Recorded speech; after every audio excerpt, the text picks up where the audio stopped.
You know that music. NBC5 medical expert Dr. Robin Miller joining us now for this week's Focus on Health. Thanks so much for being here, Dr. Miller. You're welcome. Let's get to our very first question. How toxic is diabetes to the heart? Pretty toxic. A study was done in 3,200 adults over 25 years. They were between the ages of 18 and 30. Echocardiograms and a series of blood tests were done over the years. At the end of the study, participants who lived the most years with diabetes were much more likely to have heart damage than those without diabetes and those who had recently developed diabetes. So how common is diabetes now? Extremely. 1 in 10 adults worldwide. Wow. That's a lot of people. Yeah, okay. And our second question, can laser pointers damage children's vision? Unfortunately, yes. A report in the Journal of Pediatrics found that several children from the ages of 9 to 16 years old presented with blind spots within hours after playing with green and red laser pointers. 3 of the children had potentially irreversible damage.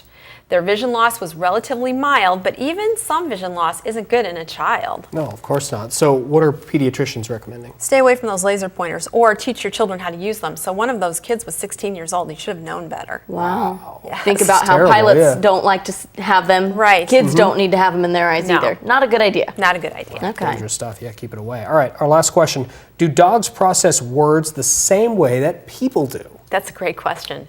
Researchers actually have the answer to that, and it's yes. Studies show that dogs use the left side of the brain to process words and the right side of the brain to process intonation.